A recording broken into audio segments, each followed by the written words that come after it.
Hello बच्चों, मैं प्रवेश कुमार जीपीएस चैनल पर आपका हार्दिक स्वागत करता हूं। चलिए आज हम डिस्कस करने वाले हैं मेटल और नॉन मेटल वाले चैप्टर में अगला लेक्चर, जिसमें हम आज पढ़ने वाले हैं रिएक्टिविटी सीरीज ऑफ मेटल। ठीक है, चलिए स्टार्ट करते हैं लेक्चर को।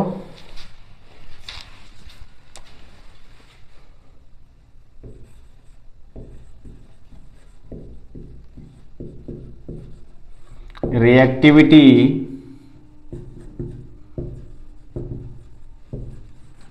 सीरीज ऑफ मेटल्स, यानी मेटल्स की रिएक्टिविटी सीरीज। ठीक है, देखो मेटल्स की रिएक्टिविटी सीरीज क्या होती है। देखो मेटल की रिएक्टिविटी के बेसिस पे एक यानी कि जो हाईली रिएक्टिव मेटल है वो टॉप पर और जो लीस्ट रिएक्टिव मेटल है वो बॉटम पर एक अरेंज करके मेटल्स की एक सीरीज बनाई गई है, जिसी को हम बोल देते हैं रिएक्टिविटी सीरीज। ठीक है, तो हम इसमें बोलते हैं, इसको कैसे लिखेंगे, it is the vertical arrangement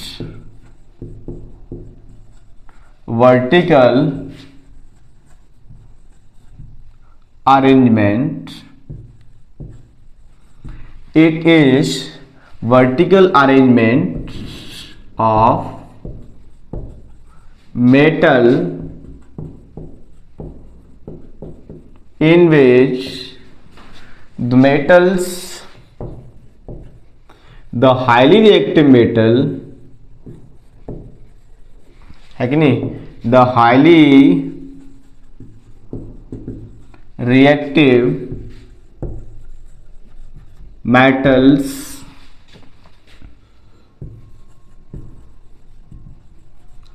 located on top and least reactive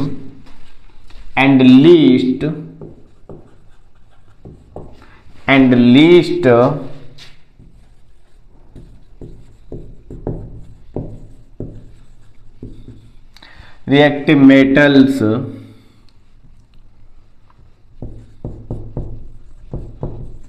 exist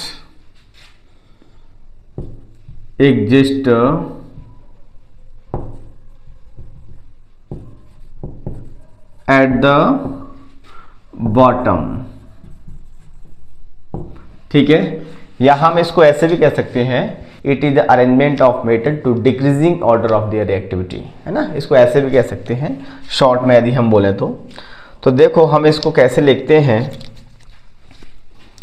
यहाँ पर मेरे पास सीरीज है potassium, sodium, calcium,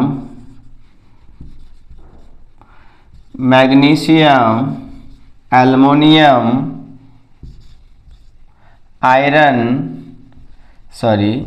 zinc, iron, tin, P B, hydrogen. ठीक है, इसके नीचे है अपना कॉपर, Hg, Ag, Au, है ना। तो यानी कि इसको हमने कैसे अरेंज किया है, इस तरीके से अरेंज किया है, इस तरीके से अरेंज किया है। ठीक है, नंबरिंग कर दे रहे हैं 1 2 3 4 5 6 7। यहाँ आयरन है, आपको साइज विजिबल हो रहा होगा कैमरे में, यदि नहीं विजिबल हो रहा हो तो मैं बता रहा हूँ, जिंक के नीचे आयरन है। ठीक है, और 8 9 10 11 12 13 और ये 14 का मतलब ये गोल्ड है। ठीक है, तो इस तरीके से अरेंजमेंट है ये, है ना। इसमें सेंटर किसको माना गया है, इसको, हाइड्रोजन को। जो हाइड्रोजन से ऊपर मेटल है, जितने भी मेटल्स हाइड्रोजन से ऊपर है वो हाईली रिएक्टिव हैं, एंड हाइड्रोजन से नीचे वाली जो मेटल है वो कैसी है, लीस्ट रिएक्टिव, यानी कि कम क्रियाशील मेटल्स होती हैं। यानी कि जो टॉप वाली, यदि हम टॉप से बॉटम की ओर यदि हम जाते हैं तो मेटल्स की रिएक्टिविटी डिक्रीज हो रही है कि नहीं। ये क्या हो रही है भाई, डिक्रीज हो रही है। तो हम इसको ऐसे भी कह सकते हैं क्या कह सकते हैं हम इसको, देखो, it is the arrangement of metal, it is the arrangement, it is the arrangement of metals to decreasing order of reactivity, है ना। तो यानी कि sodium least reactive than potassium, calcium least reactive than sodium, ये वाली conditions रहती है। अब ये करेंगे क्या, कैसी कैसी रिएक्शंस देंगे, चलिए वो हम इसको आगे बताते हैं कैसे कैसे रिएक्ट करेंगे ना, हमने इसको क्यों बनाया। और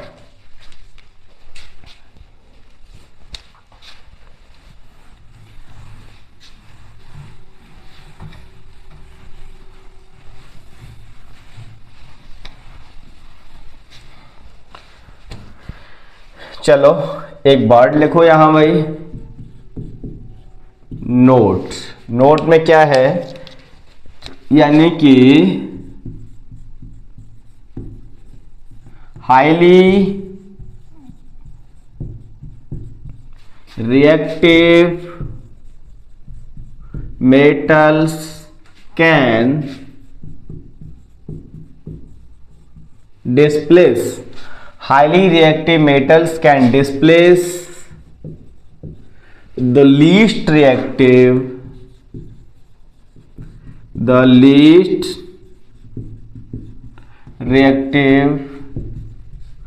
metals from their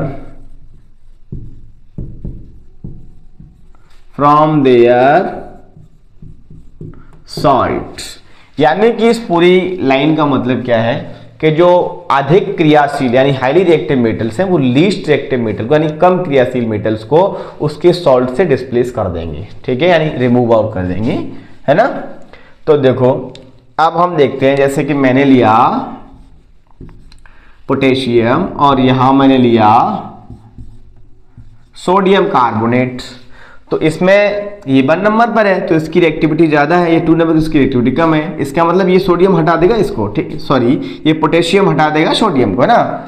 तो कंडीशन मेरे पास क्या बन जाएगी, K2 है कि नहीं, K2CO3 बन जाएगा, क्या बन जाएगा, और प्लस के यहां सोडियम बन जाएगा।